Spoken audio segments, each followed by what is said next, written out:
ओम अज्ञानतिमिरान्धस्य ज्ञानाञ्जनशलाकया चक्षुरुन्मीलितं येन तस्मै श्रीगुरवे नमः।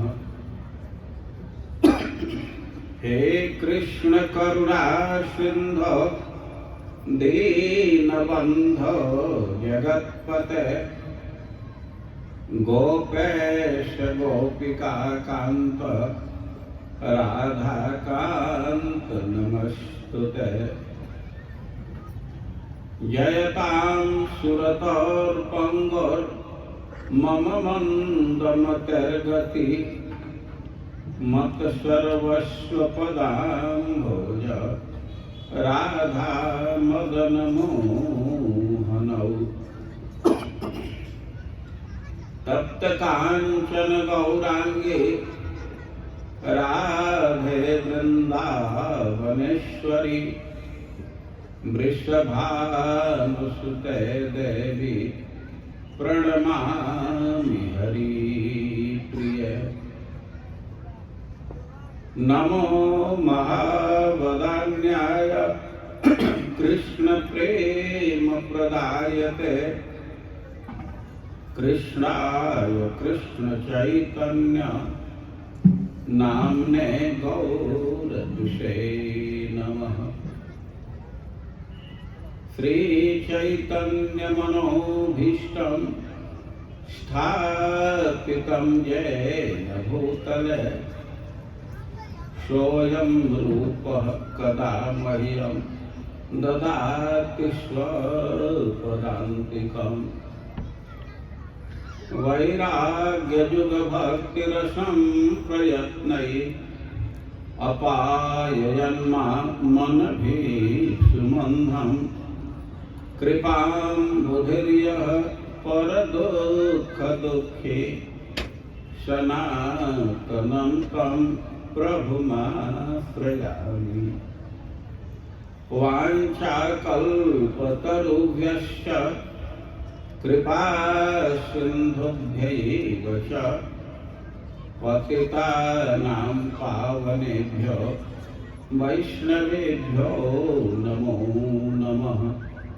जय श्री कृष्ण चैतन्य प्रभो नित्यानंद श्री अद्वैत गदाधर श्रीवासादि गौर भक्तवृंद।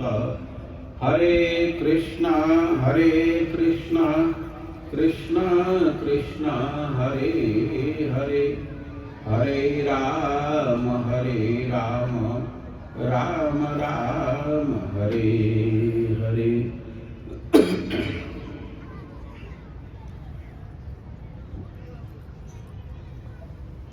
हम लोग आवृत्ति करेंगे श्रीमद् भागवतम के अष्टम स्कंध के 16वें अध्याय का 7 नंबर का श्लोक। ओम नमो भगवते वासुदेवाय।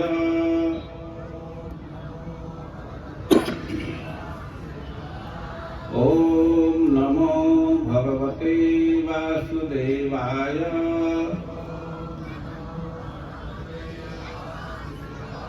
ओम नमो भगवते वासुदेवाय।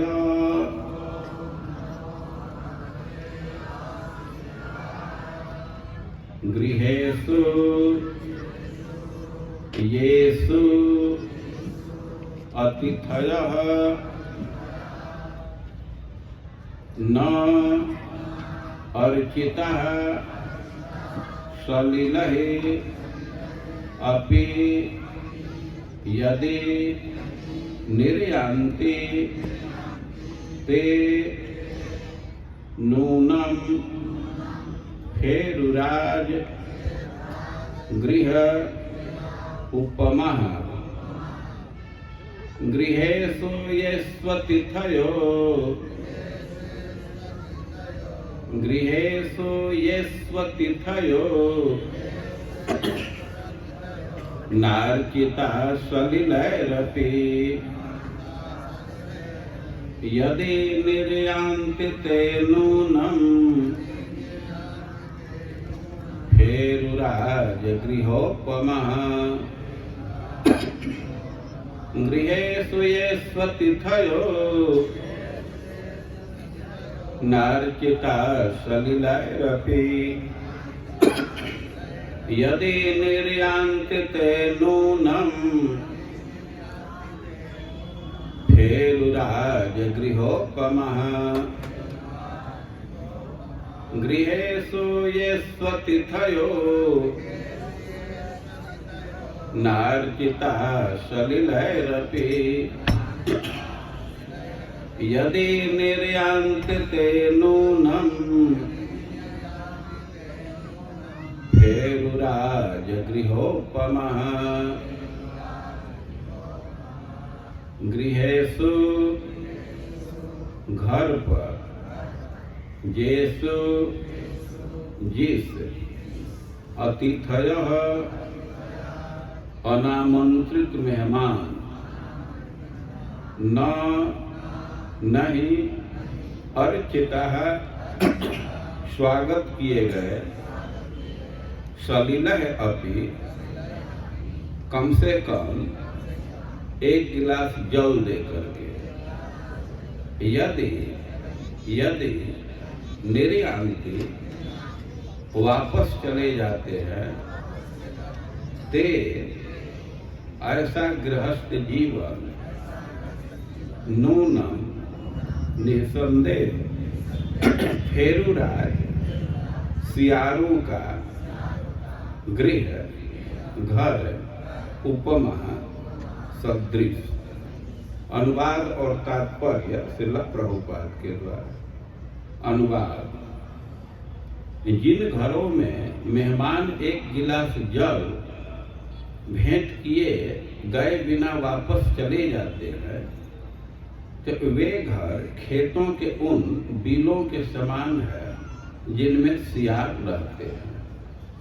तात्पर्य: खेतों में सांपों तथा चूहा द्वारा बनाए गए बिल होते हैं, किंतु यदि बिल बहुत बड़े हों तो माना जा सकता है कि वहाँ सियार रहते होंगे।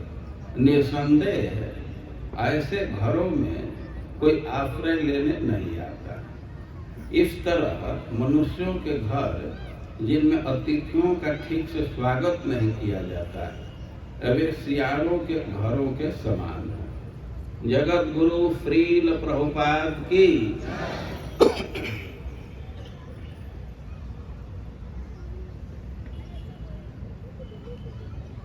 हम लोग अदिति और कश्यप के संवाद को सुन रहे हैं। हम लोग सुन चुके हैं कश्यप जी दीर्घ काल तक समाधि में थे और बहुत दिनों के बाद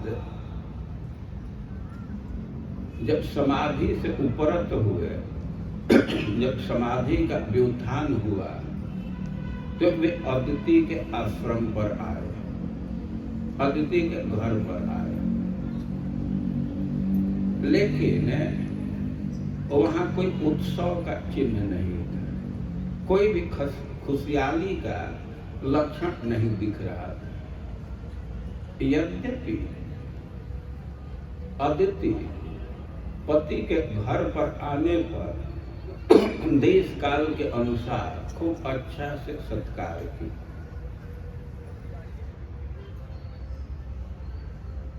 कश्यप जी उसके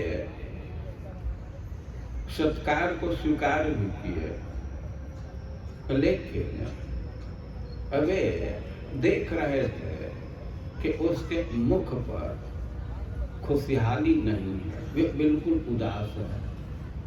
जब वे आसन पर बैठ गए तो अदिति से पूछने लगे कि तुम क्यों इतना उदास हो, क्या कारण है?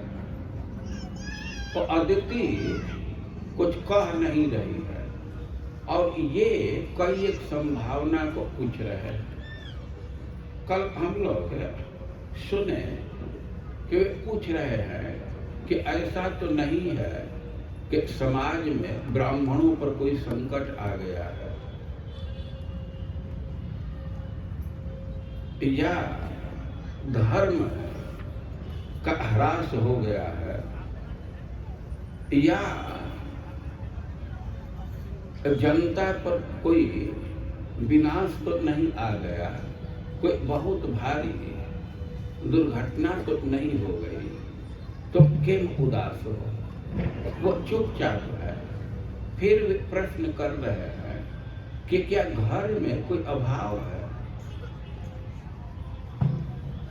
और गृहस्थी के विषय में, घर के विषय में अपना विचार भी दिए, जिस पर हम लोग चर्चा कर चुके हैं। अब आगे वे प्रश्न कर रहे हैं कि अपि चापि थयो भेद्य कुटुंबा सप्तया त्वया गृहाद अपूजिता याता प्रत्युत्थानेन वा क्वचित्।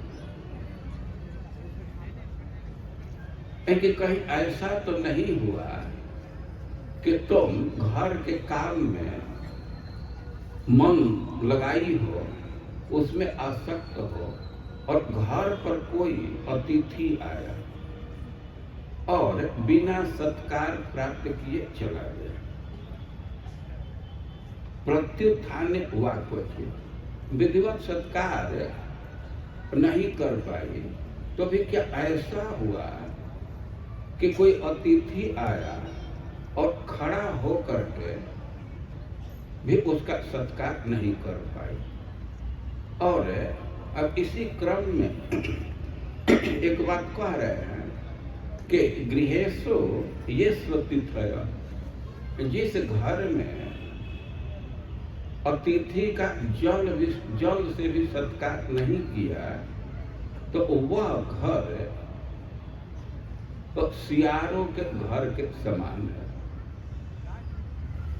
अदिति के उदासी को देख करके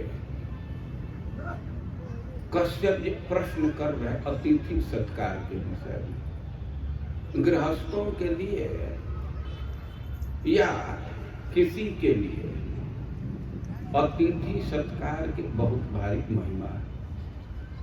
कश्यप जी ऐसा अनुमान कर रहे हैं कि हो सकता है कुटुंबा सप्तया, स्त्रियों में देखा जाता है कि घर के काम में उनकी बहुत आसक्ति होती है, कुछ न कुछ करती रहती है, सामान को सजा करके रखती रहती है, और यह कोई फालतू कार्य नहीं है।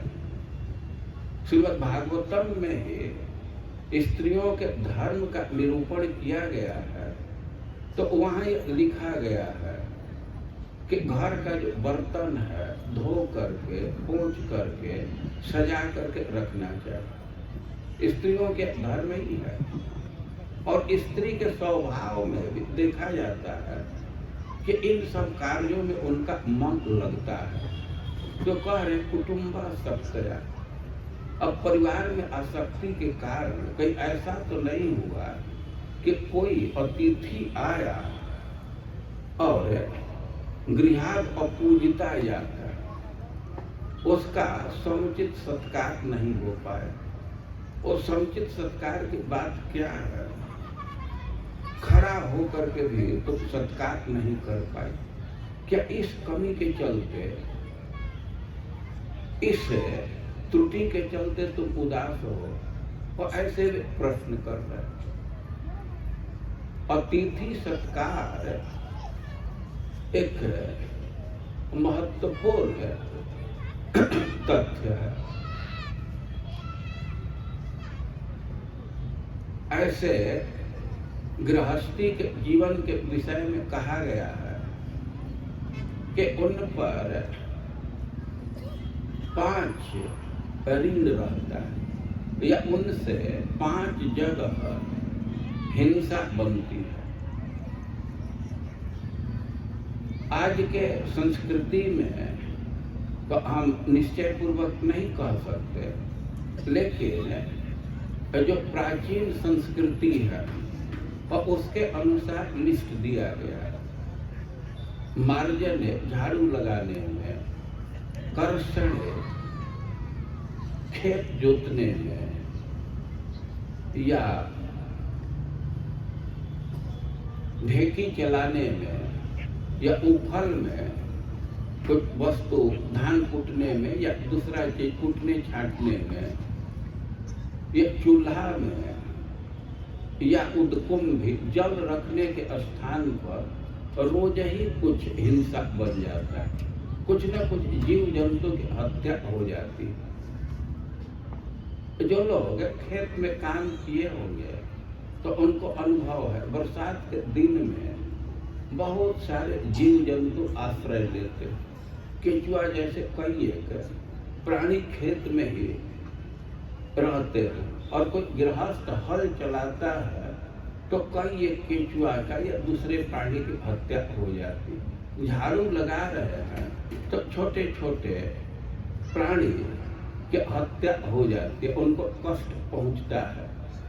तो ऐसे 5 जगह पर हिंसा नित्य है, और उसके मार्जन के लिए गृहस्थों के लिए विधान किया गया है कि उनको पंच यज्ञ रोज करना चाहिए, देवताओं के लिए होम करना चाहिए, पितरों के लिए तर्पण करना चाहिए, और ऋषियों के ऋण से उऋण होने के लिए पाठ करना चाहिए, और अतिथि सत्कार करना चाहिए। और जो दूसरे भी प्राणी हैं आसपास में, पशु पक्षी हैं, तो उनको भोजन देना चाहिए। तो 5 यज्ञ माना गया है, और अतिथि सपर्या, अतिथि सत्कार भी एक यज्ञ है। यह बहुत महत्वपूर्ण माना गया है। महाभारत में तो लिखा गया है कि कोई अतिथि घर पर आया, भोजन की आशा से किसी गृहस्थ के घर पर आया और वो भोजन नहीं प्राप्त किया, निराश होकर के चला गया, तो यही समझिए कि उसके जीवन के जितने पाप हैं तो उस गृहस्थ के घर में छोड़ गया। और पुण्य मादाय गच्छति, और गृहस्थ का जो भी पुण्य है तो उसको लेकर के चला गया। गृहस्थों के लिए अतिथि सत्कार आवश्यक बतलाया गया, और अतिथि सत्कार केवल गृहस्थ के लिए ही नहीं है, अपनी क्षमता के अनुसार विरक्त को भी अतिथि सत्कार करना ही होता है।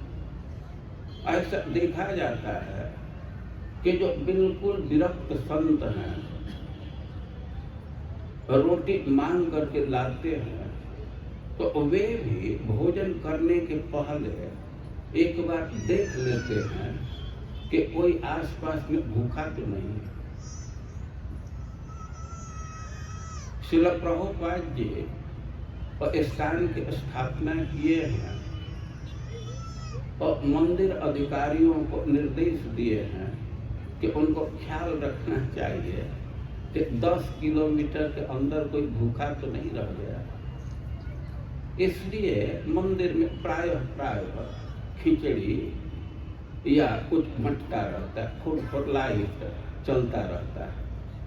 कोई भी व्यक्ति आता है तो थोड़ा आहार ग्रहण कर लेता है, प्रसाद उसको मिल जाता है। अतिथि का अर्थ समझना चाहिए, जो बिना किसी सूचना के पहुंच गया उसको अतिथि कहते हैं। जो फोन करके आ रहा है, मैसेज लिख करके आ रहा है, तो उसको अभ्यागत कहते हैं। कुछ लोग पहले से ही मैसेज लिख देते हैं कि इस डेट में आ रहे हैं, उनका भी सत्कार करना चाहिए, लेकिन उनको अभ्यागत कहा जाता है। अतिथि का अर्थ है कि बिना सूचना का आ गया। कोई व्यक्ति आ गया अपने स्थान पर, तो अच्छा तो यह होगा कि उसको भोजन कराया जाए और भी सुविधा प्रदान किया जाए। यदि भोजन कराने की क्षमता नहीं है, वैसी व्यवस्था नहीं है, और उसको बतला देना चाहिए कि भोजन कहाँ मिल सकता है। खास करके जो धाम में निवास कर रहे हैं और उनका कर्तव्य निर्धारित किया गया है, सदाचार यह है कि कोई भी व्यक्ति उनके पास आ रहा है वो अच्छा होगा कि उनको भोजन प्रदान करे। लेकिन धाम में तो ऐसे ऐसे संत रहते हैं कि उनके पास चूल्हा की व्यवस्था ही नहीं है। अब चूल्हा ही नहीं है तो भोजन कहाँ से कराएंगे? तो ऐसा कहा जाता है कि उनको कम से कम इतना बतला देना चाहिए कि कहाँ भोजन मिल जाएगा। बहुत जगह अन्य क्षेत्र चलता रहता है और उसका एड्रेस दे देना चाहिए। अब गृहस्थों के लिए अब निर्धारण है कि उसको प्रसाद खिलाना है। अब किसी तरह प्रसाद नहीं खिला पा रहे हैं तो कम से कम जल दे करके सत्कार जरूर करना चाहिए। अब जल भी सुलभ नहीं है तो मधुर वचन तो अवश्य बोलना चाहिए। खड़ा होकर के उसका सम्मान करना चाहिए, मधुर वचन बोलना चाहिए। और चटाई है, कोई आसन है तो बैठने के लिए आसन देना चाहिए। यदि आसन भी नहीं है तो साफ सुथरा स्थान ही उसको देना चाहिए बैठने के लिए। कि अपनी क्षमता पर निर्भर करता है कि किस प्रकार हम अतिथि सत्कार करेंगे। और खास करके कोई वैष्णव आ गया और उसका सत्कार तो अवश्य ही करना चाहिए। श्रीमद् भागवतम में कहा गया है कि अधना अपिते धन्य साधवो गृह में भी न। कोई गृहस्थी के जीवन में है और उसे हिंसा बनती है, लेकिन जो व्यक्ति किसी वैष्णव को जल से, तृण से, भूमि से, अपने से और अपने अधीनस्थ से सत्कार कर दिया तो वही साधु है और वही सबसे बड़ा धनवान है। अधना अपि, धन की कमी है।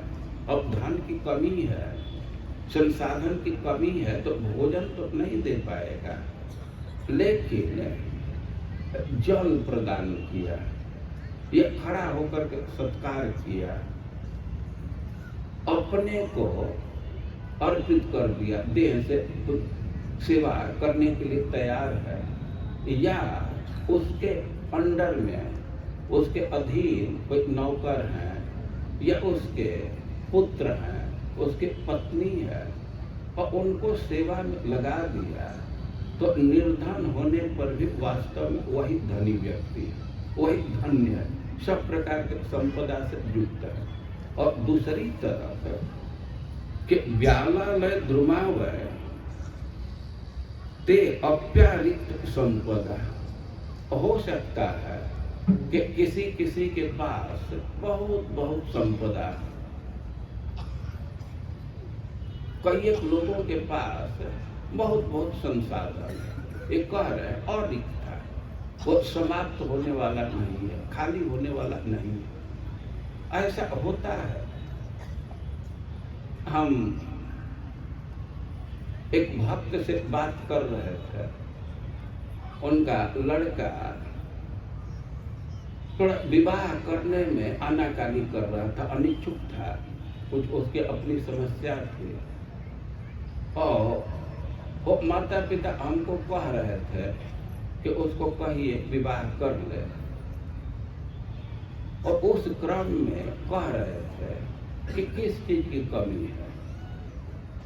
अरे वो कुछ भी नहीं करेगा, एकदम 1 रुपया कमाई न करे, और फिर भी हम लोगों के पास इतना धन है कि एक पीढ़ी क्या कई एक पीढ़ी तक खा सकता है।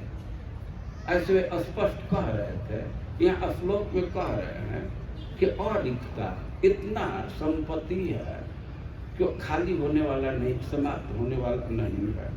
लेकिन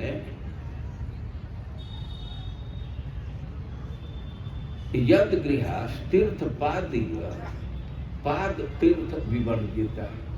लेकिन जो भगवान के जन हैं, तीर्थ पादीय, तीर्थ पाद भगवान को कहते हैं, जिनके चरणों में गंगा जी निवास करती है, जिनके चरणों से गंगा जी निकली हैं, और उनको तीर्थपाद कहा जाता है।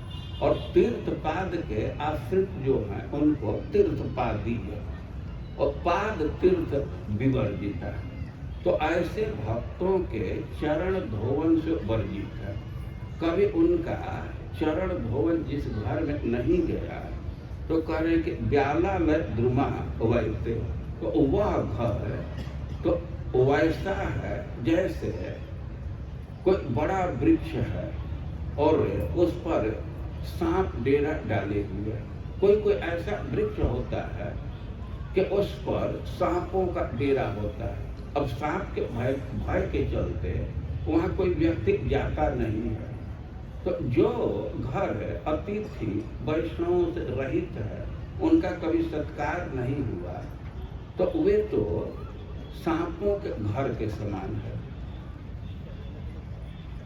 वो अतिथि सत्कार का बहुत महत्व है। महाभारत में एक कथा है कि कबूतर अपना जीवन दे दिया। कई एक अध्याय में उस कथा को प्रस्तुत किया गया है और उसमें लिखा गया है कि एक बहेलिया था, और बहेलिया बड़ा ही भयानक रूप वाला था। उसका शरीर बिल्कुल काला था, काकोल इवन। आप देखते हैं कि कौवा काला होता है, लेकिन कोई कौवा है तो इससे अधिक काला होता है। हम लोग तो डोम कौवा कहते थे, संस्कृत में उसको काकोल कहा जाता है। वो बहुत अधिक काला होता है। तो उस बहेलिया का रंग काकोल के समान था, डोम कौवा के समान था, और उसके अंगों का बनावट ऐसा था कि देखने से भय लगता था। कोई अंग बहुत छोटे थे और कोई अंग बहुत बड़ा था। दांत बाहर निकले थे और उसका बाल भी खड़ा था लाल रंग का, तो उसको देखने से भय लगता था। और वो घूम करके पक्षियों को पकड़ता था, मारता था। और एक दिन की घटना को बतला रहे हैं कि एक वृक्ष से एक कबूतरी चारा के लिए गई। एक वृक्ष था, बड़ा वृक्ष था, और उस पर कपोत जोड़ी रहता था। कबूतर और कबूतरी रहते थे। दोनों एक तरह से अपना परिवार ही बांध लिए थे, और उसी वन में वह बहेलिया भी रहता था। और एक दिन कपोती सुबह निकली चारा जुटाने के लिए, चारा चुगने के लिए वो घोंसले से निकल गई। सुबह से निकल गई और उधर चारा वो चुग रही थे, और उसी दिशा में वो बहेलिया निकल गया।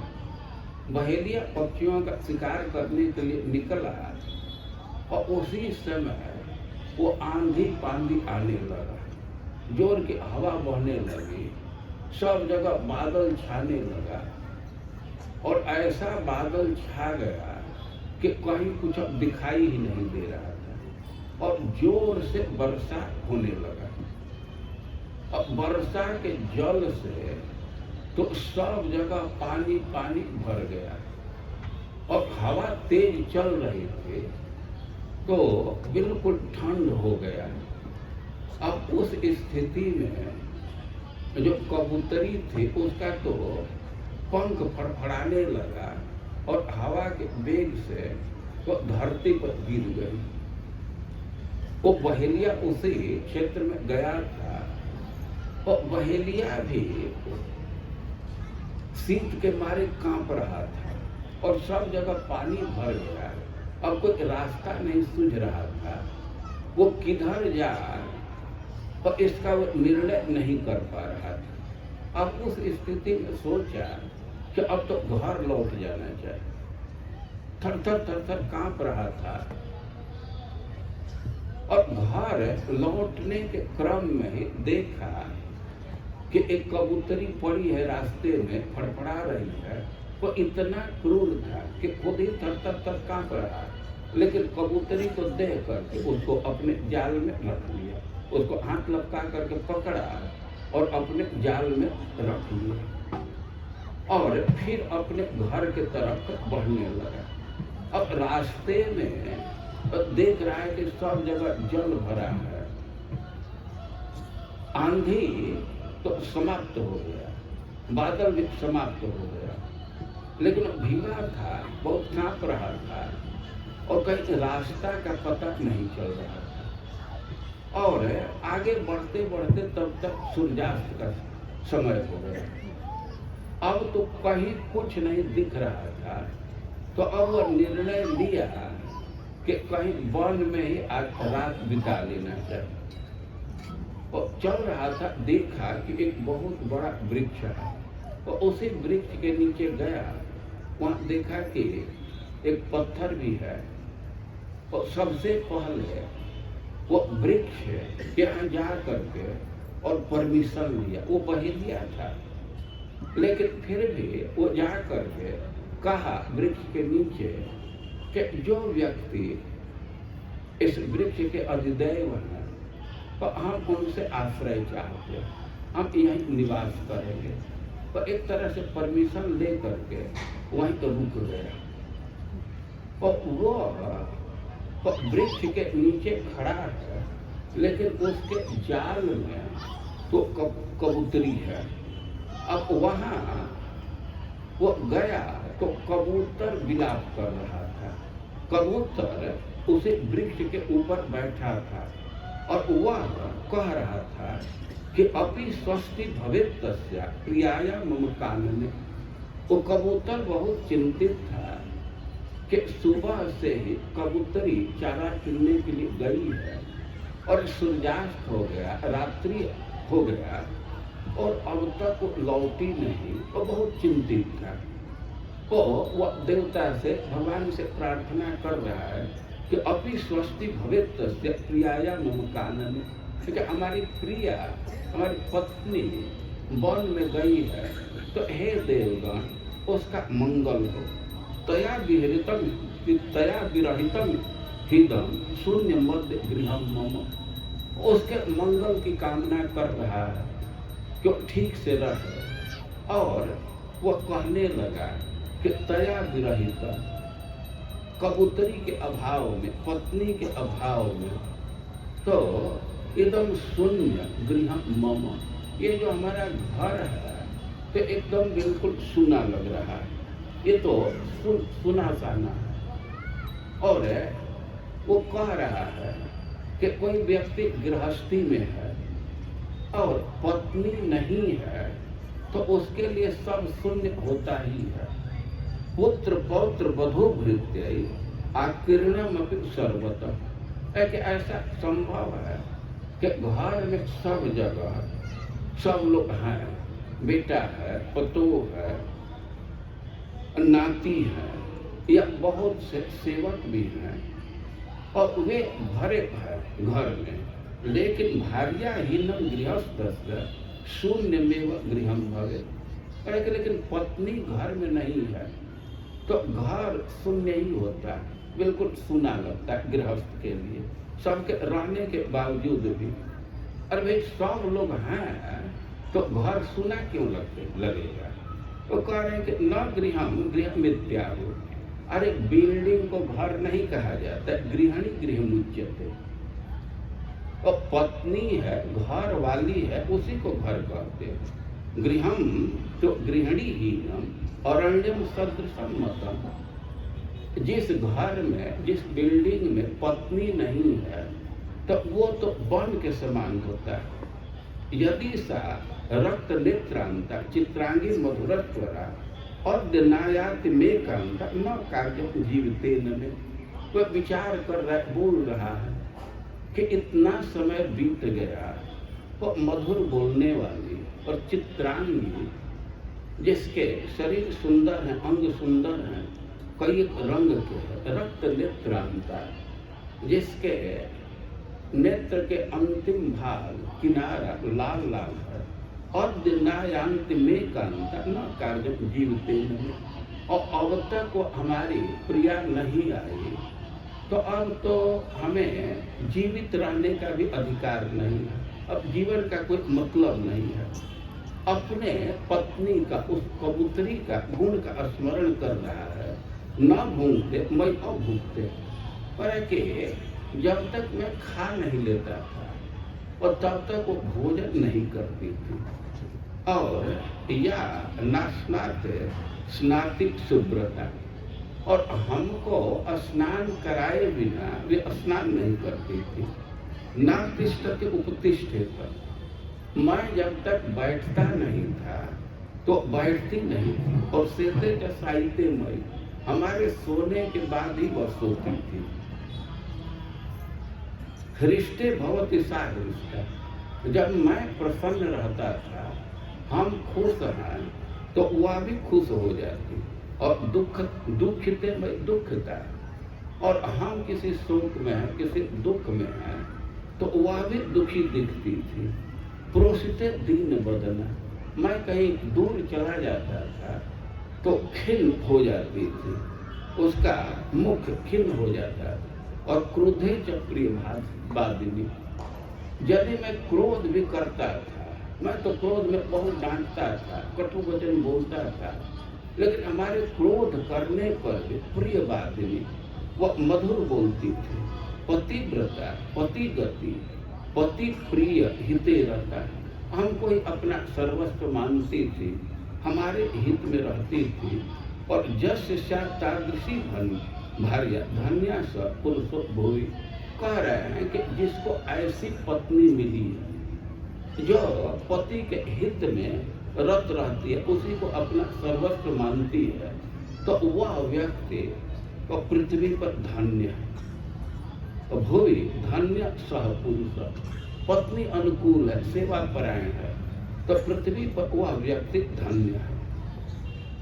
अब वह विचार कर रहा है कि साही श्रांतम क्षुधार्थम जानते मां तपस्वी, उसको तो इतना समझ में बात आ रही होगी कि मैं भूखा हूँ और भूख के मारे मैं थकान अनुभव कर रहा हूँ, और उसका हमें प्रेम है, स्थिर है, और अब तक वे क्यों नहीं लौटी। अब उसी क्रम में और भी बोल रहा है कि वृक्ष मूले पे दयिता जस्य तिष्ठति तद्गृह, भले ही वृक्ष के नीचे कोई व्यक्ति निवास कर रहा है और उसके साथ पत्नी है, तो वही उसके लिए घर हो जाता है। ये कोई कल्पित बात कबूतर नहीं बोल रहा है, ऐसा हम लोग देखे हैं कि कोई व्यक्ति कहीं गया है, कोई अच्छा से आवास नहीं मिला, कोई भी डेरा जमा दिया है, और पत्नी है तो वही जुटा करके आग जला करके कुछ बना करके खिला देती। ये कह रहा है कि वृक्ष मूले पे दैवता जब तिष्ठति तद्गृह, वृक्ष के नीचे ही यदि उसकी पत्नी है तो वही घर है, और प्रसादों की तया ही न कांतारा निश्चित, और भले ही खूब बड़ा बिल्डिंग हो और पत्नी नहीं है, भार्या नहीं है, तो हम तो उसको खंडहर ही मानते हैं, वो तो खंडहर ही माना गया। धर्मार्थ काम कालेषु भार्या पुंस सहाय में, चाहे वो धर्म का काम हो या बिजनेस का काम हो या कुछ भोग संसाधन जुटाने का काम हो, तो भार्या पुंस सहाय में, पत्नी पुरुष की सहायता करती है। और विदेश गमने चाहे शैव विश्वासकारिता, और कहीं व्यक्ति को परदेश जाना है तो पत्नी ही विश्वास की पात्री है। कभी कभी ऐसा होता है कि घर से व्यक्ति को बाहर जाना है और उसके पास कुछ पैसा है या और चीज है, तो अब किसके पास रखे?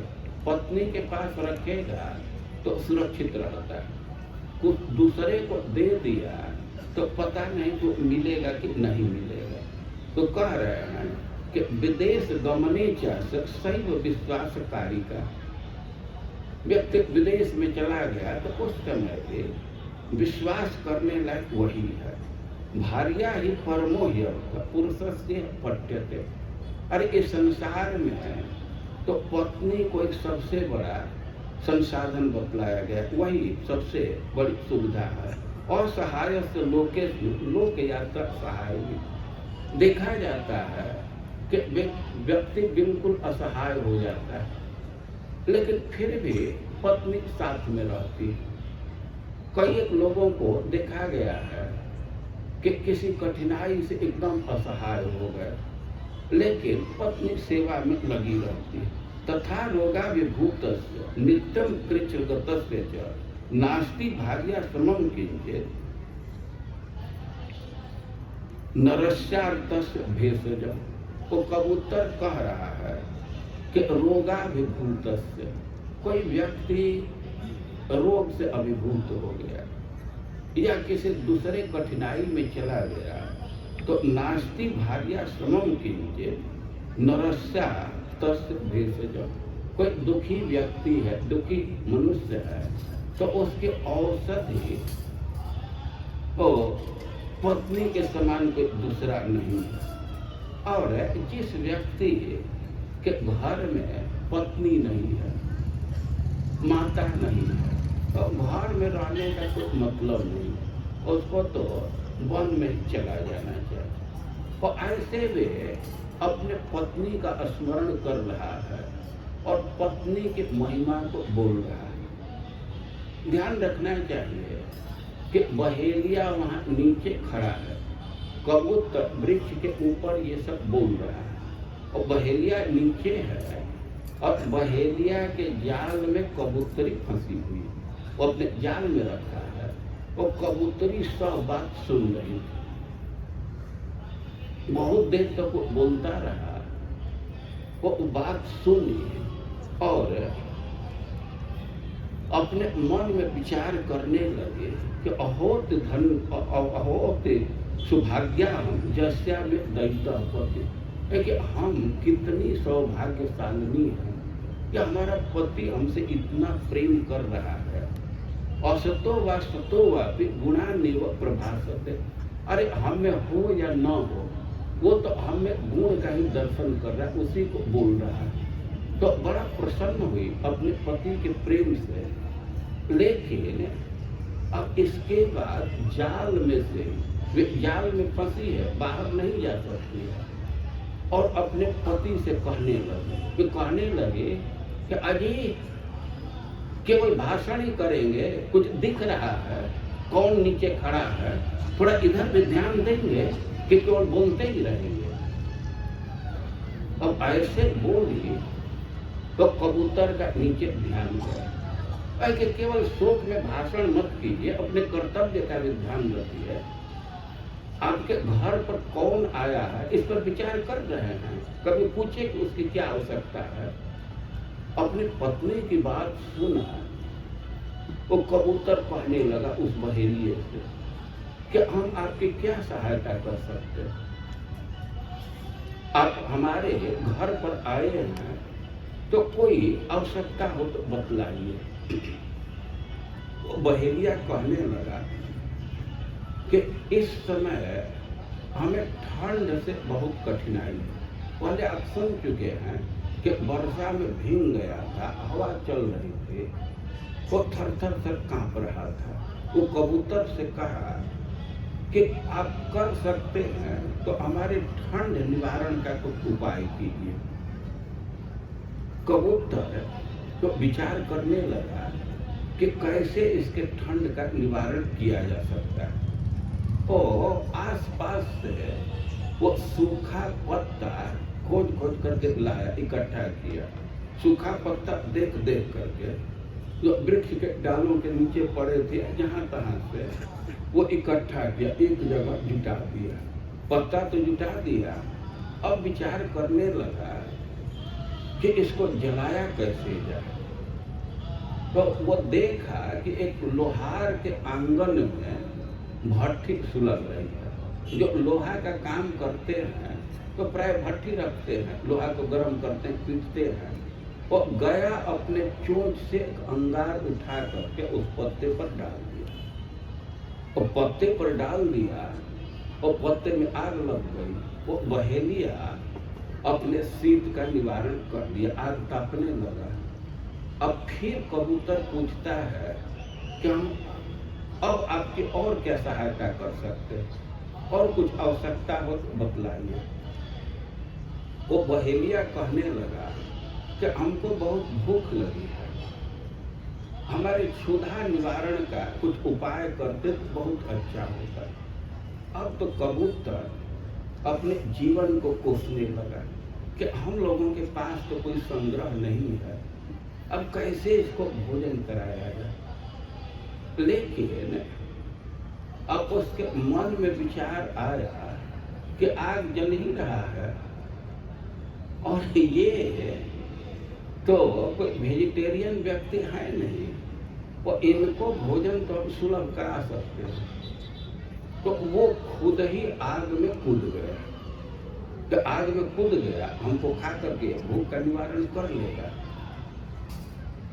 अब जब वो आग में कूदा उसके क्षुधा निवारण के लिए, भोजन के लिए, तब बहेलिया का मन ही बदल गया और कि अरे बाप रे बाप, ये कबूतर हो करके धर्म का आचरण कर रहा है और हम आदमी हो करके इतने गंदे काम में लगे हुए हैं। तुरंत अपना निर्णय बदल दिया कि न, हम भी अब धर्म का आचरण करेंगे। और कबूतरी को वहीं खोला, जाल में बंद किया था, कबूतरी को जाल से बाहर किया और निर्णय लिया कि अब हम सदाचार का जीवन व्यतीत करेंगे, तपस्या करेंगे, तपस्या करके हम अपने को शुद्ध करेंगे। अब कबूतरी जाल से बाहर आई और अपने पति के वियोग में अब जीना व्यर्थ समझे। वे कहने लगे कि अब एकाकी जीवन जी करके मैं क्या करूँगी। तो वह भी उसी आग में अपना जीवन न्यौछावर कर दी। वो आग जल रहा था जिसमें कबूतर कूदा था, तो कबूतरी भी जाकर के उसी में कूद गई।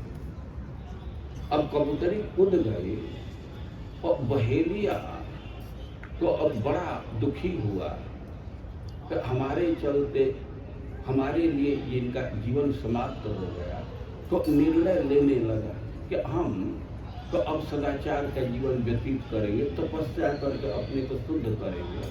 तो वन की तरफ जा रहा था और अब वन की तरफ जा रहा था तो स्पष्ट देखा कि वो कबूतर और कबूतरी दोनों ही सुंदर शरीर प्राप्त करके स्वर्ग को जा रहे हैं। वो महाभारत में इस घटना को दिया गया है कि कबूतर अपने देह का त्याग करके, अपने जीवन का त्याग करके भी अतिथि का सत्कार किया। बाद में बहेलिया भी वन में गया, वन में वो कांटा से उसके शरीर सब बीत गए। घने जंगल में गया तपस्या के लिए और इतना कांटे थे कि शरीर बीत गया और वन में आग लग गई। तो वह भी स्वर्ग में चला गया शुद्ध होकर के। और अतिथि सत्कार की महिमा को दर्शाने के लिए इस कबूतर की कहानी को दिया गया। तो कबूतर हो करके और बहेलिया का सत्कार किया, क्योंकि यह सिद्धांत है कि कोई भी व्यक्ति है अपने दरवाजे पर आ गया तो उसका सत्कार करना धर्म है। श्री प्रभुपाद जी लिखे हैं कि ऐसा नीति है, ऐसा नीति शास्त्र का विधान है कि अपना शत्रु भी दरवाजे पर आ गया तो उसका ऐसा सत्कार करना चाहिए कि शत्रुता को भूल जाए, वो भूल जाए कि कभी हमारा शत्रु भी रहा। और किसी व्यक्ति का भी सत्कार करना होता है। सत्कार है में भोजन देना मुख्य है, लेकिन भोजन नहीं दे सकते तो जल दीजिए, जल भी नहीं दे सकते तो सुंदर वचन का तो अभाव नहीं होता है। तृण का आसन, सुंदर वचन या स्निग्ध दृष्टि से उसका सत्कार करना चाहिए। जो व्यक्ति अतिथि के आने पर और ऐसे देखता है कि मानो उसके आंख से आग टपक रहे, आग निकल रहा है, तो उस व्यक्ति को नरक में जाना पड़ता है, उसको नरक में दुख दिया जाता है। अतिथि आया और कुछ नहीं कर सकते तो मधुर वचन बोलना चाहिए, क्रोध भरी दृष्टि से नहीं देखना चाहिए। श्रीमद् भागवतम में भगवान के लीला पर विचार करते हुए तो एक भक्त ने तो लिखा है कि आया तो यदि दुर्जनों की सहस्रा स्वीयालय साधुना प्राक प्रत्युत गमनेन सत्कृति पदम नेयस ततस्ते नीचे। कह रहे हैं कि कोई दुर्जन व्यक्ति भी अपने घर पर आ गया तो साधु व्यक्ति का, सज्जन व्यक्ति का कर्तव्य है कि उठ करके उसका सत्कार करे। नहीं तो भगवान तो ईश्वर हैं और पर्वत से भी भारी हुए थे तो तृणावर्त के आने पर वे आकाश में क्यों जाते। आप श्रीमद् भागवतम में भगवान की लीला पढ़ते हैं कि एक दिन की घटना है कि माँ यशोदा कृष्ण को गोद में लेकर के उनका लालन कर रही थी। एक घटना दशम स्कंद के 7वें अध्याय में दिया गया। सुखदेव गोस्वामी वर्णन कर रहे हैं कि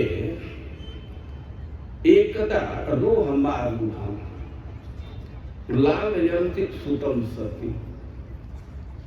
यशोदा के गोद में कृष्ण थे, आरूढ़ गोद में चढ़े थे, तो गोद में लेकर के और कहें कि लालयन्ति सुतम, अपने पुत्र का वे लालन कर रही थी, पुत्र को प्रसन्न करने का व्यवहार कर रही थी। सती, माँ यशोदा के लिए सती शब्द का प्रयोग कर। सती का अर्थ है कि पुत्र के पालन में, बच्चे के पालन में वे दक्ष थी।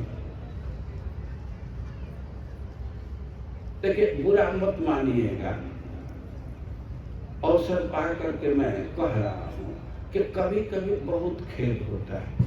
कोई स्त्री है, बच्चे को जन्म दी है, लेकिन बच्चे का कैसे लालन पालन करना होता है उसको ज्ञान नहीं है।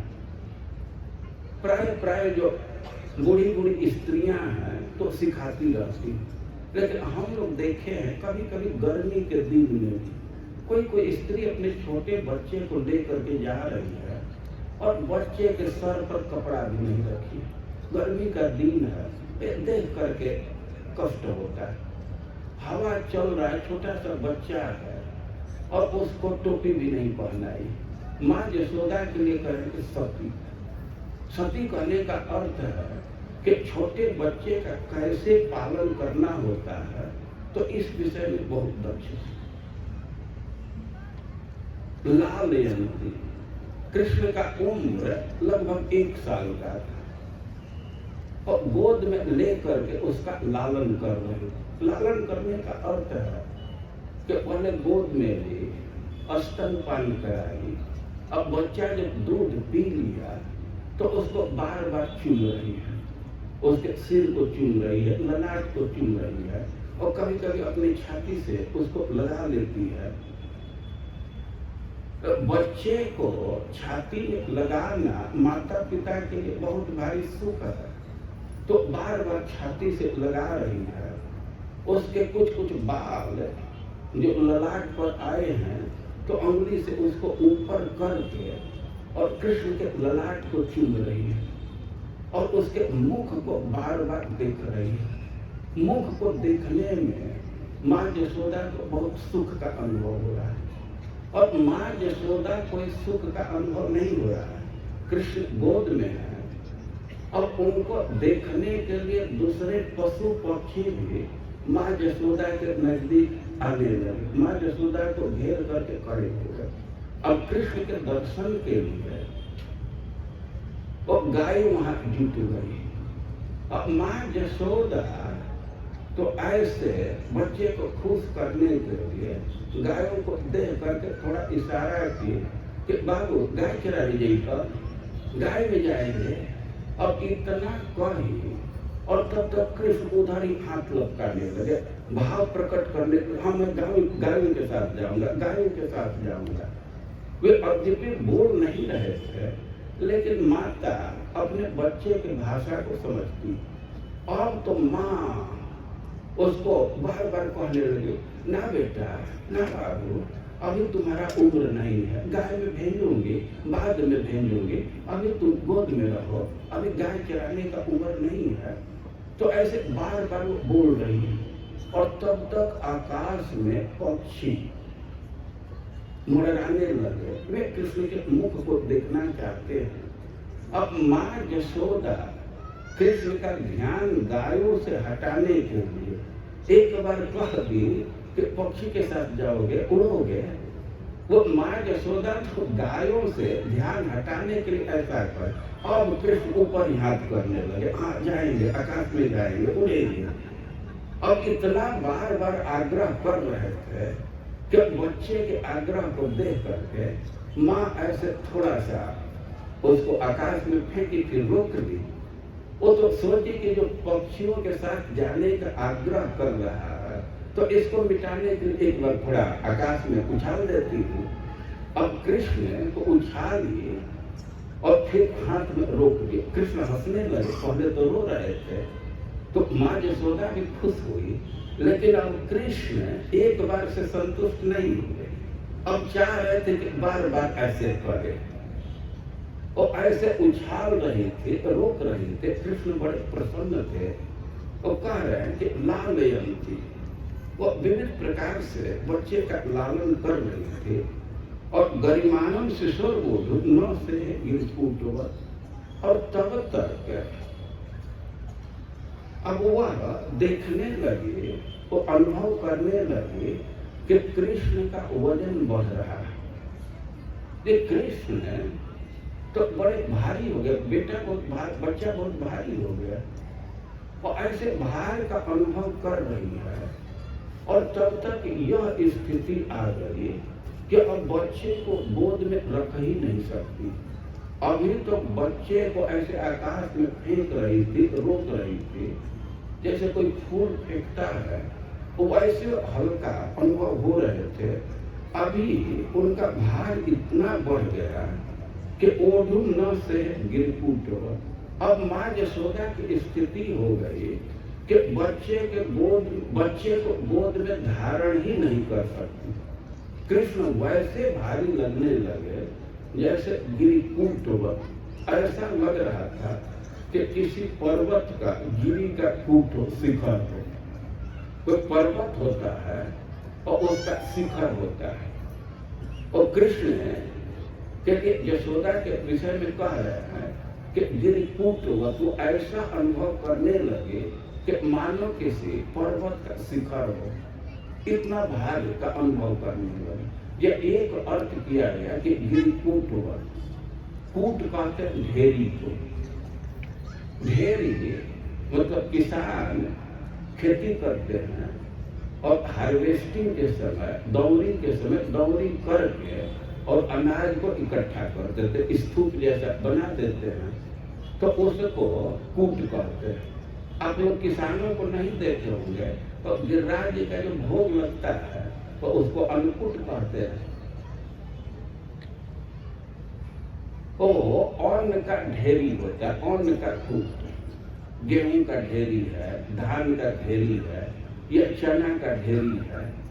तो यहाँ कह रहे हैं कि गिरिकूटवत, कृष्ण वैसे भारी लग रहे थे मानो पहाड़ का ही ढेरी लगा दिया गया। अनाज का ढेरी नहीं, गिरी कूट पहाड़ का ढेरी हो, बहुत भारी लगने लगे। अब इतना भारी हो गए कृष्ण कि न से अब माँ यशोदा उनके भार को सही नहीं सकती थी। अब उसके सामने एक समस्या आ गई कि अब हम क्या करें। अपना बच्चा है और उसको गोद में रखने में असक्षम हो गई। अभी थोड़े देर पहले फूल के समान वो हल्का था, ये क्या हो गया। वो बहुत भारी चिंता में पड़ी और विवश हो गई। उसके मन में अब विचार आया कि मैं पुत्र को जन्म दी हूँ, लेकिन अब पुत्र को तो हम धारण नहीं कर सकते, अब असक्षम है। तो माँ पृथ्वी को कहने लगे कि हे धरित्री, अरे नाम की दृष्टि से देखा जाए तो तुमको धरा कहते हैं, हमारा भी नाम धरा है, तो हम लोगों में सादृश्य है। और तुम सबकी माँ हो, तुम तो सबको धारण करती हो, तो सबकी माँ हो तो कृष्ण की भी माँ। हम तो जन्म दी है, लेकिन अब बच्चे को संभाल नहीं सकती, तो तुम ही इसको संभालो। इस भावना से भूमो निधाय तम गोपी विस्मिता भार पीड़िता, गोद में रख नहीं सकते थे तो भूमि पर रख दी, सीधे भूमि पर रख दी। और कोई कोई कह सकता है कि छोटा सा बच्चा है और कम से कम चौकी पर खटिया पर रखना चाहिए, भूमि पर क्यों रख दी। और ध्यान देना चाहिए कि बच्चा का भार इतना अनुभव की थी, इतना भारी लग रहा था कि माँ यशोदा तो सोच रही थी कि खाट पर रखेंगे खाट ही टूट जाएगा, तो क्या लाभ होगा। तो इसलिए सीधे भूमि पर रख दी। तो भूमो निर्धारित तम गोपे विस्मिता भार पीड़िता। और बड़े आश्चर्य में थे कि आखिर क्यों भार बढ़ गया। किसी दैत्य का आवेश हो गया, भूत प्रेत आ गए, कुछ रोग हो गया, इतना भार कैसे बढ़ गया। और महापुरुष मार्गदर्शक जगता मात्र कर्म को, और वे भगवान का ध्यान करने लगे, हे नारायण हमारे बच्चे का मंगल कीजिए। अब इतना चिंता में थे कि वे तो संसार को भूल गई, केवल चिंता में पड़ गई, सारे कर्म को भूल गई। अब किसी कर्म का अनुसंधान नहीं है कि हमको क्या करना चाहिए, ये संसार में कौन कौन है, किससे कहना चाहिए, ये सब बात भूल गई, बहुत विस्मित हो गई। और तब तक एक दैत्य वहां आ गया, उसका नाम था तृणावर्त। तृणावर्त उसका नाम है क्योंकि इतना शक्तिशाली था कि पूरे संसार को तृण के समान, घास के समान वो आवर्तित कर सकता है, घुमा सकता है। जैसे कोई घास है वो आदमी उसको कहीं उड़ा देता है, छोटा सा डंडा लेकर के उसको आकाश में उड़ा देता है, इधर से उधर कर देता है। तो वो जो दैत्य था वो इतना शक्तिशाली था कि सारे संसार को घास जैसा इधर उधर चला सकता है, इसलिए उसका नाम था तृणावर्त। और कंस भृत्य प्रणोदित, वो कंस का सेवक था, कंस ही उसको भेज दिया कृष्ण का वध करने के लिए। तो वो गोकुल में आया, चक्रवात स्वरूपेण जहारा आसन अर्धक, वो योजना बना लिया कि कृष्ण को चुराना है, कृष्ण को उठाना है। और माँ यशोदा उसको भूमि पर रखी है और वो चक्रवात स्वरूपेण बवंडर के रूप में आया। बवंडर आंधी से थोड़ा भिन्न होता है, आंधी में तेज हवा चलती है लेकिन एक दिशा में हवा बढ़ती जाती है, लेकिन बवंडर में हवा घूमता रहता है, वो आवर्तन होता है, ऐसे गोलाई में वो घूमता रहता है, इस तो उसको बवंडर कहते हैं। वो दैत्य था, वो बवंडर के रूप में आया, तृणावर्त ने चक्रवात स्वरूप और कृष्ण को उठा लिया। अब योजना किया था कि कृष्ण को चुराना है तो उसके अनुरूप वो सब तैयारी किया। अरे किसी को चोरी करना है तो चाहता है कि कोई देखे ना, अब कोई देख लेगा तो उसको कठिनाई आ सकती है। तो चोरी की योजना किया था तो गोकुलम सर्वमावृणं मुसलं चंचुष रेणुभिः, वो सबके आंख को चुरा लिया, सबके दृष्टि को बंद कर दिया। कैसे बंद किया? रेणुभिः, इतना धूल उड़ा दिया कि धूल आंख में पड़ने से सब लोग अपना आंख ही बंद कर दिए। और धूल बहुत पड़ेगा तो कौन देख पाएगा, आंख स्वाभाविक बंद हो जाते हैं, तो आंख को बंद कर दिया। लेकिन अभी भी खतरा था कि बच्चा रोएगा चिल्लाएगा तो किसी का ध्यान आ सकता है, कान तो सुन सकता है। तो ईरयंसु महाघोषम, वो बवंडर सब जगह बहुत साई साई का आवाज भर दिया। इतना तेज चल रहा था कि सब जगह आवाज बवंडर का भर गया। बवंडर का आवाज इसलिए भर दिया कि अब उसमें बच्चा रोएगा भी चिल्लाएगा भी तो उसी आवाज में छिप जाएगी आवाज, कुछ सुन नहीं पाएगा। वो ऐसे वो भर करके सबके आंख में धूल भर करके और साई साई का आवाज भर करके कृष्ण को आकाश में उड़ा ले गया। अब कृष्ण को आकाश में उड़ा ले गया। अब इसी बात पर तो कह रहे हैं कि कृष्ण तो एकदम पर्वत जैसा भारी थे, और तृणावर्त कैसे उनको आकाश में उड़ा ले गया। सच्चाई यह है कि कृष्ण ही आकाश में उड़ गए। वे हवा के साथ बवंडर के साथ वे आकाश में चले गए। तो उस बवंडर की तो यह क्षमता नहीं थी कि वे पर्वत जैसे भारी कृष्ण को उठा ले, उसकी क्षमता नहीं थी। और इसी पर वे कह रहे हैं एक कवि कि कृष्ण आखिर आकाश में क्यों चले गए, क्यों खड़ा हो गए, क्यों उठ गए। तो सिद्धांत दे रहे हैं कि आया तो यदि दुर्जनों की सहसा श्रीयालय साधुना, अपने घर पर अचानक कोई दुष्ट व्यक्ति भी आ जाए तो एक बार तो खड़ा होकर के उसका सत्कार करना ही चाहिए। प्रत्युत गमनेन सत्कृति पदम नेय। अब मान लीजिए कि आप तो उसका सत्कार कर रहे हैं खड़ा होकर के और उसका व्यवहार नहीं बदला, अगर फिर भी दुष्टतापूर्ण व्यवहार कर रहा है, तब इसके बाद जो आपकी इच्छा वैसा कीजिए।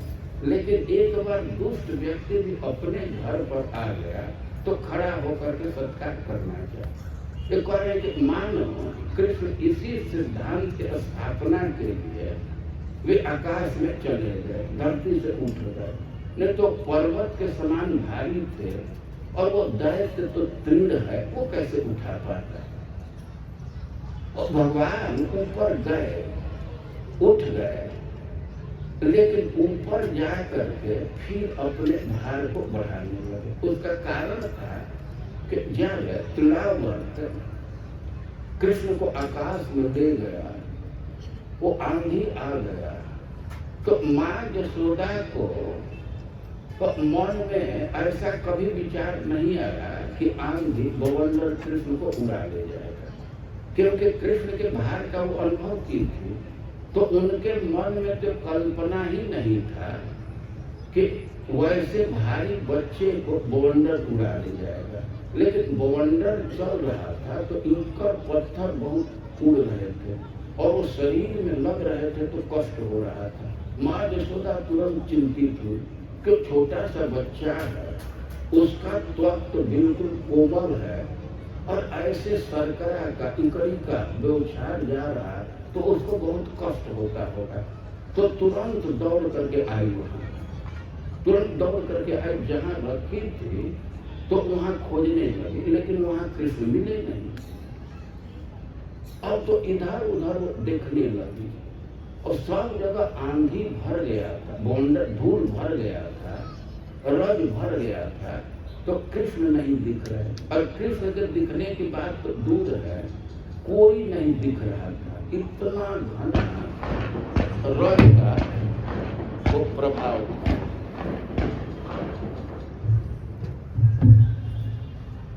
ये इसके आवाज से इधर कंपन हो रहा है, इसलिए अब नहीं गिरेगा। और एक सिद्धांत भी है कि जब धूल छा गया, धूल के चलते अंधेरा हो गया है, तो कृष्ण नहीं दिख रहा है।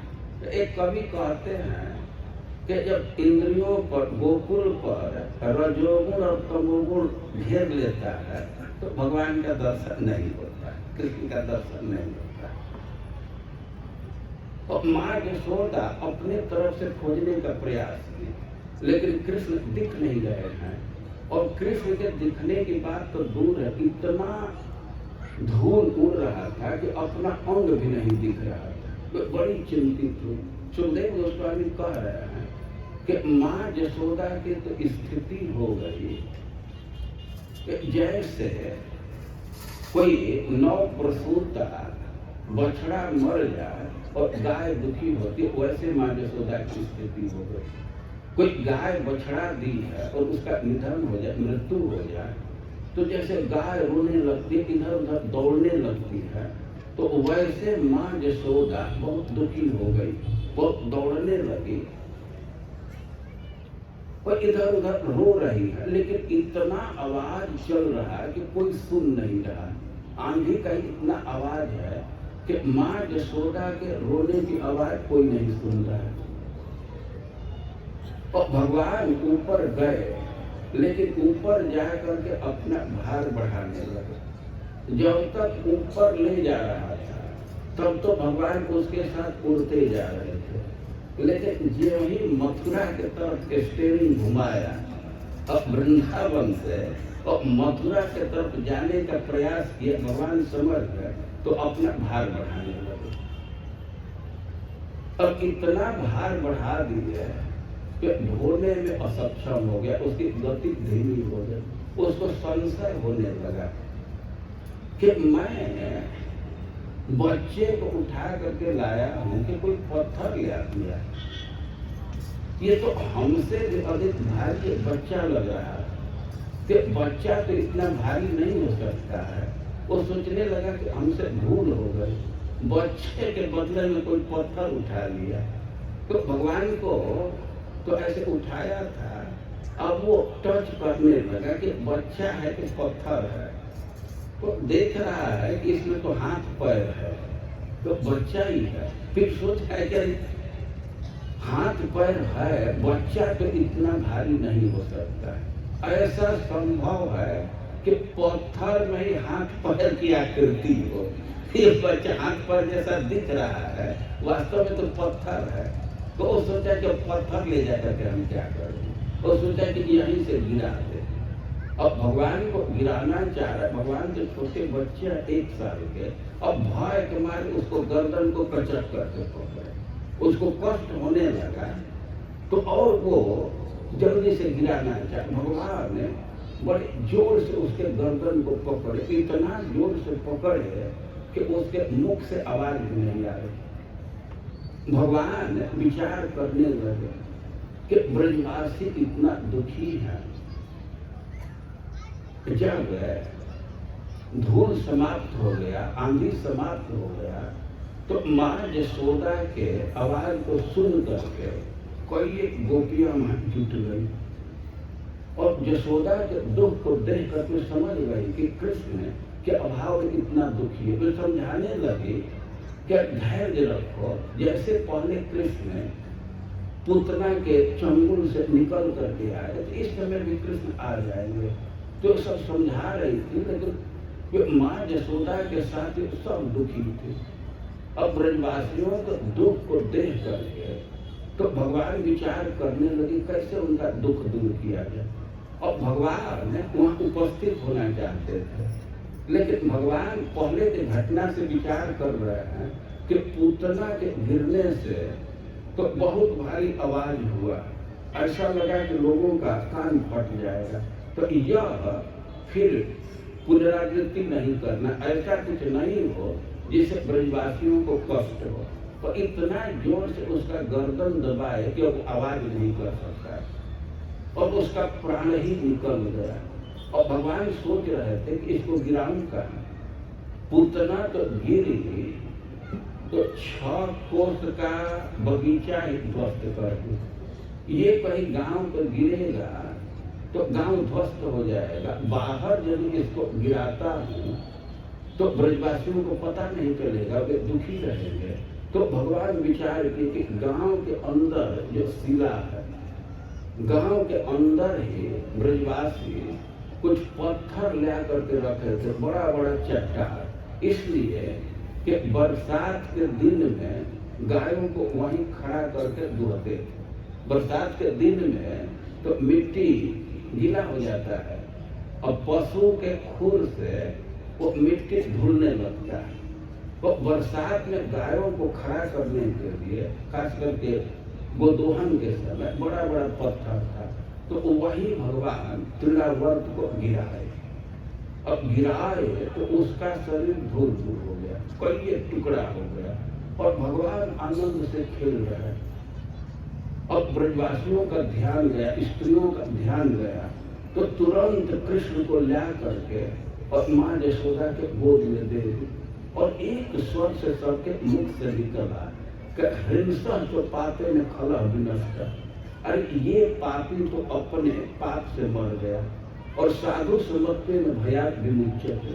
और ये तो कृष्ण तो सब बुद्धि रखता है, किसी को शत्रु नहीं मानता है, तो इसी भावना के चलते बच गया। तो अब कृष्ण को पा करके सब ब्रजवासी खुश हो गए। तो ये कृष्ण की लीला है। लेकिन एक भक्त इस पर विचार कर रहे हैं कि कृष्ण तो गिरिकूटवत पर्वत के समान भारी थे, वो ईश्वर है और ये तो तृण है, इतना हल्का है, तृणावर्त है, तृण के समान हल्का है।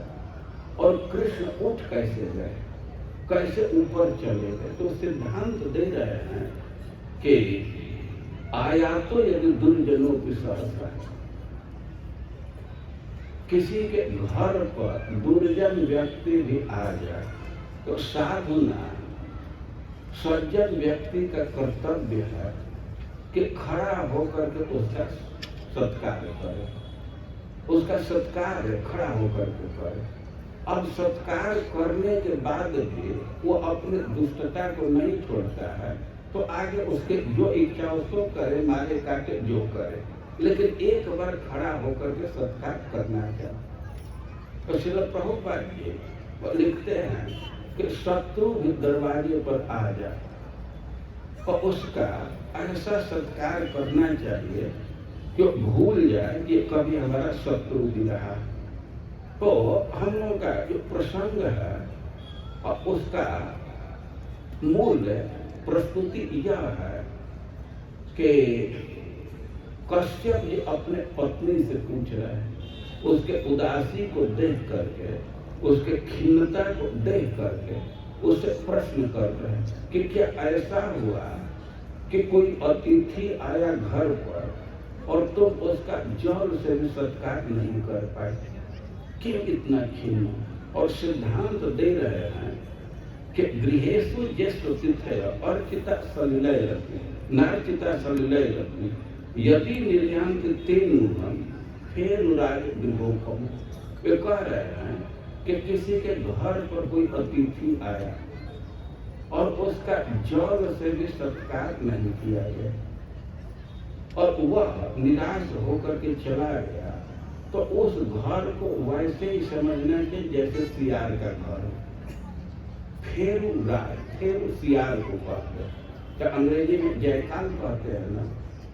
और वे वो घर बनाते हैं, वो खेत में जो मेड़ होता है तो उसी में थोड़ा सा गड्ढा बना करके सियार उसी में निवास करते हैं। तो वहाँ कोई दूसरा व्यक्ति निवास करने के लिए नहीं जाता है। वो सियार के घर में कभी कोई जाकर के वहाँ डेरा गिराता है, कोई रहता है? तो अतिथि का जल से भी सत्कार कोई नहीं करता है तो उसका घर सियार के घर के समान है। तो ऐसे वे प्रश्न कर रहे हैं और भी वे अभी कई एक प्रश्न कर रहे हैं और उन प्रश्नों को हम लोग कल सुनेंगे। हरे कृष्ण।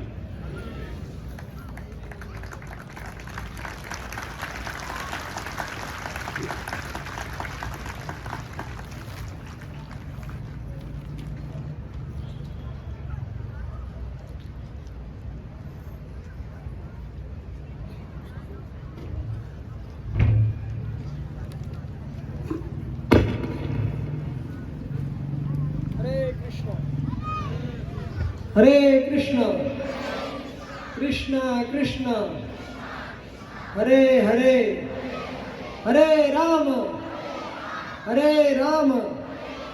राम राम हरे हरे।